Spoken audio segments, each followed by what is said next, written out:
Tes, tes. Nah,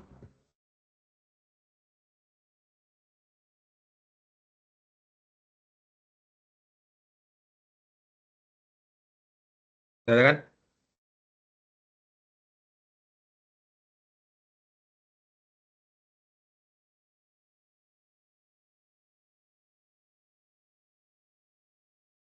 Oke.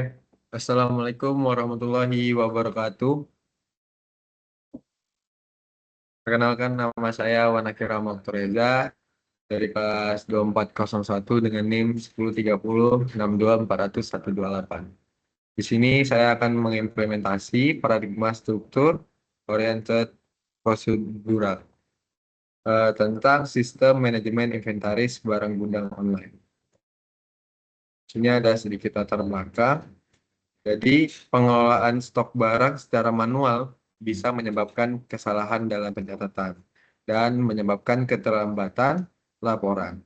Jadi, diperlukan sistem yang terkomputerisasi yang mampu mencatat barang masuk dan keluar secara otomatis, serta memperbarui stok secara real time, serta menghasilkan laporan inventaris.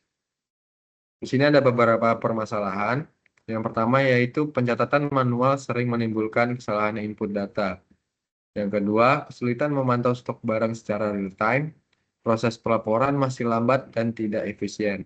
Tidak ada sistem yang mengintegrasikan supplier, customer, dan manajer. Tujuan dari sistem ini yaitu untuk mengotomatisasi pencatatan barang masuk dan keluar, memperbarui stok barang secara real time, menyediakan laporan inventaris periodik bagi manajer, mengurangi resiko kesalahan input data, serta meningkatkan efisiensi kerja staf.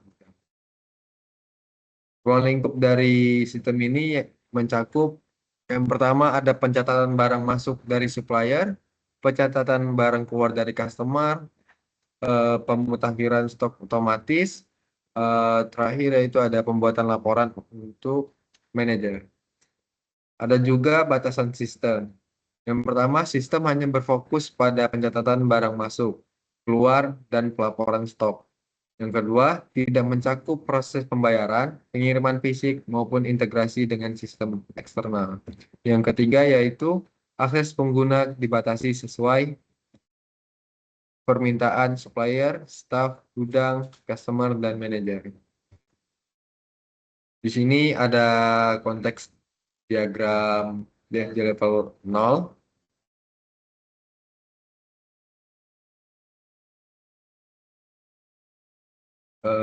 Diagram konteks menggambarkan hubungan antara sistem dengan entitas eksternal. Di sini ada beberapa entitas eksternal, yaitu supplier, staf gudang, customer, dan manajer. Yang pertama, dari sisi supplier, sistem menerima data barang masuk. Supplier menerima data barang masuk. Eh, Lalu data yang dikirim meliputi ID barang, nama barang, jumlah, dan tanggal penerimaan. Setelah data ini diproses, sistem akan memperbarui stok barang di database. Selanjutnya dari sisi customer, sistem menerima permintaan barang keluar.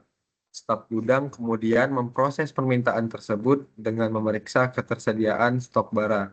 Jika stok mencukupi, maka transaksi barang keluar dicatat dan stok akan berkurang otomatis. Di sini ada staf gudang. Staf gudang itu bertugas untuk mencatat setiap transaksi, baik barang masuk dari supplier maupun barang keluar ke customer. Staf juga dapat melihat laporan stok yang diperbarui secara real time dari sistem. Di sini ada manajer.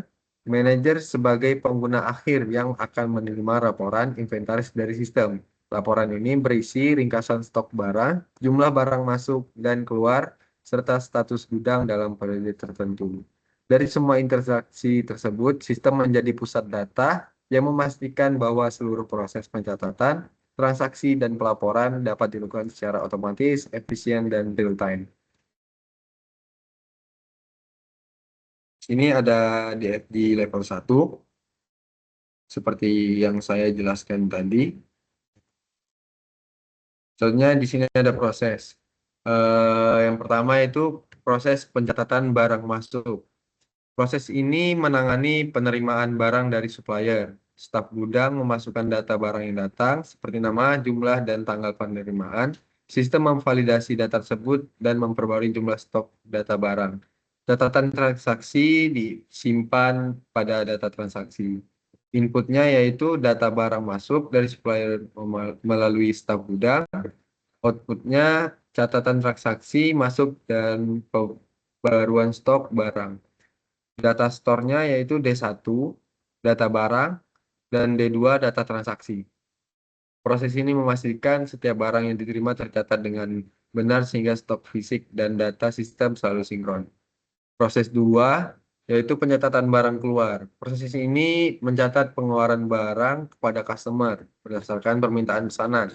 Staf gudang memverifikasi ketersediaan stok di sistem, lalu melakukan pencatatan transaksi barang keluar. Sistem otomatis mengurangi jumlah stok di data barang dan menambahkan catatan ke data transaksi. Inputnya yaitu permintaan barang dari customer, outputnya catatan transaksi keluar dan stok yang diperbarui. Data store-nya itu ada D1, data barang, dan D2, data transaksi.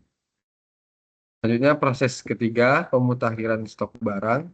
Proses ini melakukan perhitungan otomatis terhadap stok yang tersedia di gudang. Setiap kali terjadi transaksi masuk atau keluar, sistem menghitung ulang stok akhir untuk setiap barang dan memperbaruinya di data barang. Inputnya yaitu data transaksi masuk dan keluar, outputnya jumlah stok terkini pada setiap barang, dan data store-nya D1, data barang. Selain itu, sistem juga menandai barang yang stoknya sudah mencapai batas minimum dan mengirimkan notifikasi kepada staf gudang untuk dilakukan restock.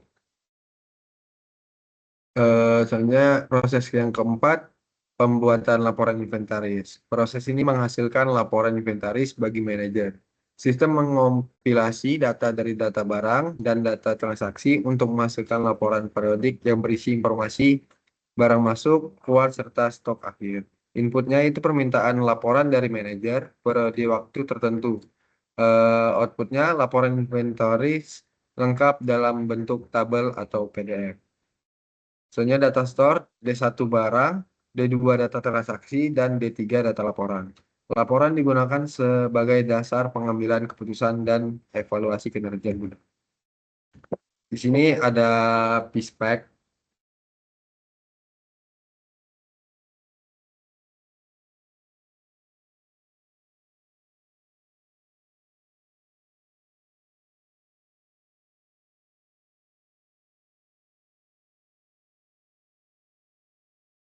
Di sini eh, proses name yaitu pencatatan barang masuk dengan deskripsi mengelola proses penerimaan barang dari supplier. Sistem akan memvalidasi data, memperbarui stok, dan mencatat transaksi. Sistem di sini akan menerima input dari staf gudang, ID barang, nama barang, jumlah barang, supplier, dan tanggal. Sistem akan mengecek apakah barang sudah terdaftar di database atau belum. Jika belum ada, sistem menambahkan data baru.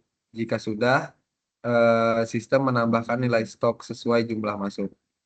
Di sini sistem akan mencatat transaksi ke tabel transaksi dengan status masuk.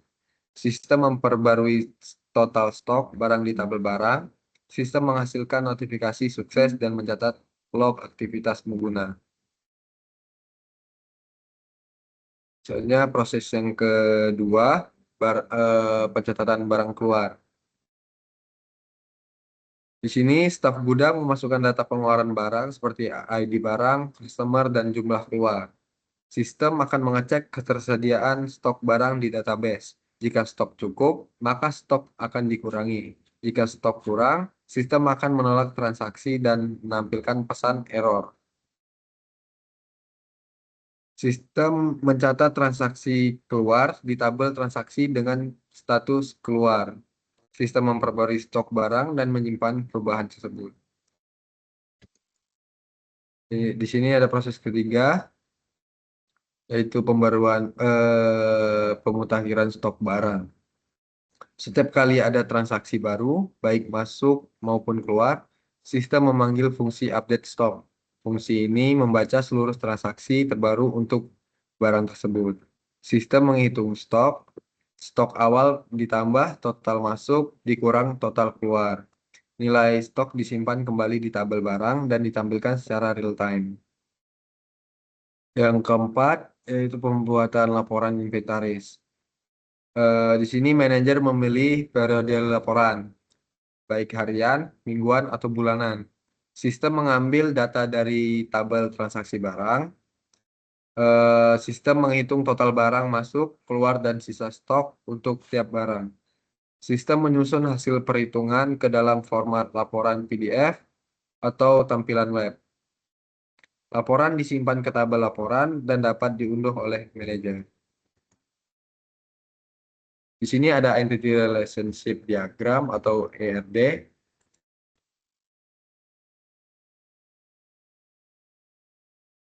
Di sini ERD sistem ini terdiri dari 6 entitas. eh, saya ralat. Di sini ada 5 entitas utama, yaitu customer, barang, transaksi, dan laporan. Masing-masing entitas memiliki atribut dan relasi yang berfungsi untuk mendukung proses bisnis pengelolaan inventaris barang secara real time. Yang pertama yaitu entitas customer. Entitas customer mempresentasikan pihak yang melakukan pembelian atau transaksi terhadap barang. Setiap customer memiliki identitas unik yang disimpan dalam atribut ID customer sebagai primary key. Atribut lainnya seperti nama customer digunakan untuk menyimpan nama pelanggan agar mudah diidentifikasi dalam setiap transaksi. Dengan adanya identitas ini, sistem dapat mencatat dengan jelas siapa saja pelanggan yang bertransaksi, berapa kali mereka melakukan pembelian, dan barang apa saja yang pernah mereka beli. Selanjutnya ada entitas supplier. Entitas supplier menggambarkan pihak yang menyediakan barang ke dalam sistem. Setiap supplier memiliki ID supplier sebagai primary key dan nama supplier sebagai identitasnya. Selanjutnya ada entitas barang. Entitas barang berfungsi untuk menyimpan informasi lengkap mengenai setiap item yang tersedia di sistem. Barang memiliki ID barang sebagai primary key untuk memastikan bahwa setiap produk teridentifikasi secara unik. Atribut lain seperti nama barang, nama produk, jumlah barang, stok barang yang tersedia, harga barang, harga per unit barang. Entitas ini juga berelasi langsung dengan entitas supplier karena setiap barang pasti berasal dari satu pemasok.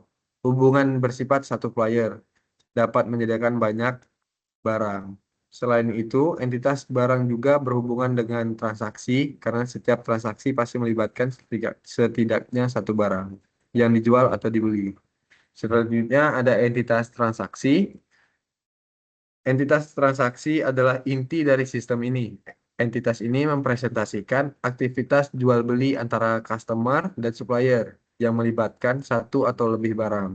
Atribut utama dalam entitas ini antara lain yaitu ID transaksi, primary key unik untuk setiap transaksi, ID customer, ID supplier, ID barang, yaitu sebagai foreign key dari masing-masing entitas terkait. Nama customer, nama supplier, nama barang untuk menampilkan nama tanpa perlu join table, jumlah barang dan harga barang untuk menunjukkan detail, kuantitas dan nilai transaksi. Tanggal transaksi untuk mencatat kapan transaksi dilakukan. Jenis transaksi untuk menjelaskan tipe transaksi, misalnya pembelian atau penjualan. Hubungan antar entitas dalam transaksi ini adalah satu customer dapat melakukan banyak transaksi, satu supplier dapat terlibat dalam banyak transaksi, satu barang dapat muncul di banyak transaksi. Jadi, relasi yang terbentuk bersifat satu ke n, one to many dari setiap entitas terhadap transaksi. Selanjutnya yang terakhir itu ada laporan. Entitas laporan merupakan hasil akhir dari seluruh proses transaksi yang terjadi. Data di dalam entitas ini diambil dari eh, entitas transaksi, kemudian direkap untuk tujuan pelaporan dan dokumentasi. Atributnya meliputi baik dari ID laporan sebagai primary key unik untuk setiap laporan, ID transaksi, ID customer, ID supplier, ID barang sebagai foreign key untuk menghubungkan laporan dengan data sumbernya. Nama customer, nama supplier, nama barang, jumlah barang, harga barang sebagai data hasil transaksi. Jenis tanggal transaksi dan jenis transaksi untuk menunjukkan kapan dan jenis transaksi apa yang terjadi. Entitas laporan memiliki relasi one to many terhadap transaksi. Artinya, satu transaksi bisa masuk ke dalam beberapa jenis laporan, misalnya laporan harian, bulanan, atau tahunan. Laporan ini sangat penting karena menjadi sumber informasi manajemen untuk menganalisis kinerja penjualan, jumlah transaksi, stok barang, serta hubungan dengan customer dan supplier.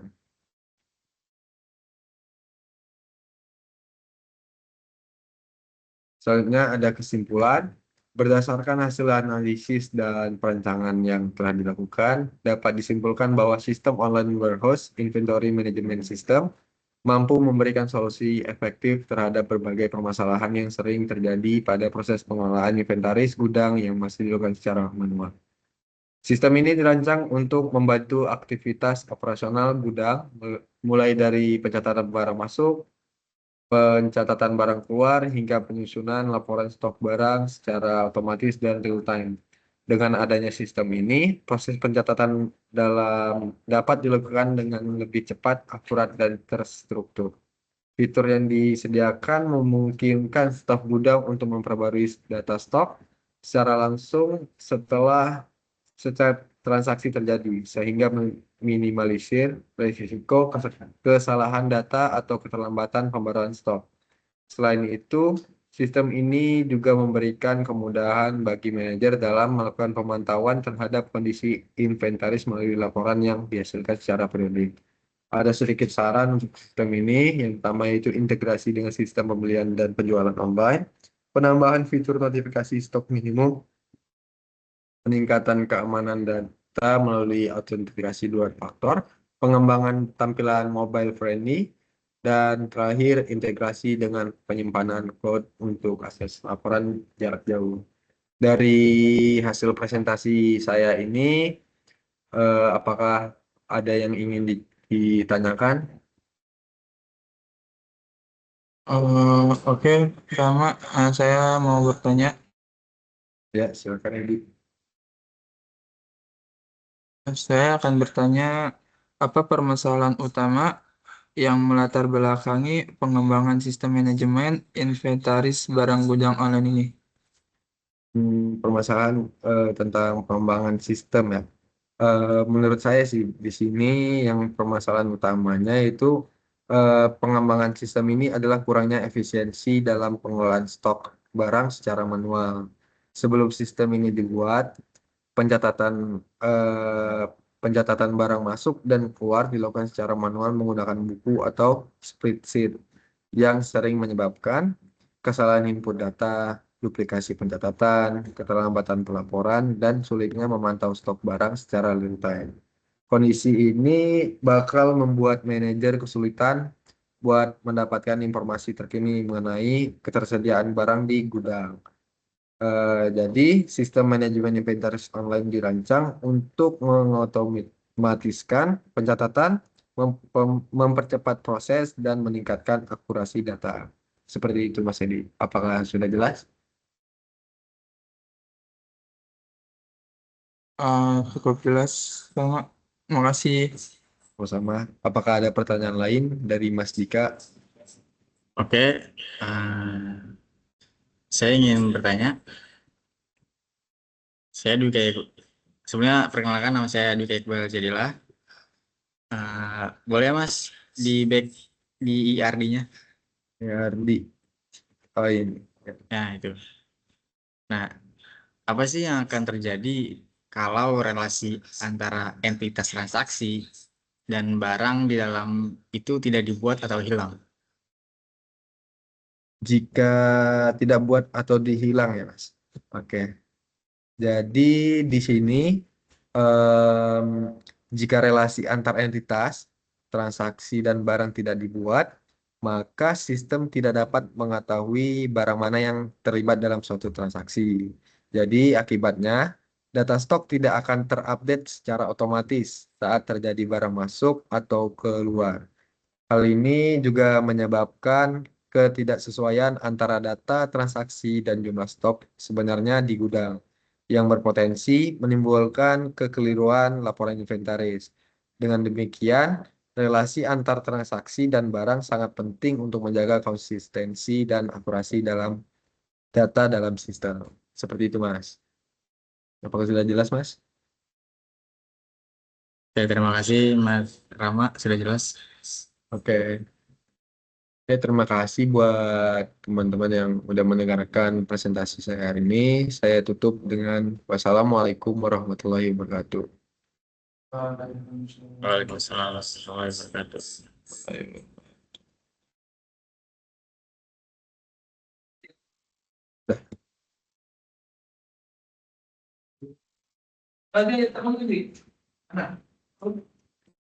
Oh, ini yang lo lo ngerekam nggak? Nggak. Berarti gua yang harus ngirim ke lu nih ya. Oh, juga bisa. Lu itu udah ngerekam belum? Belum.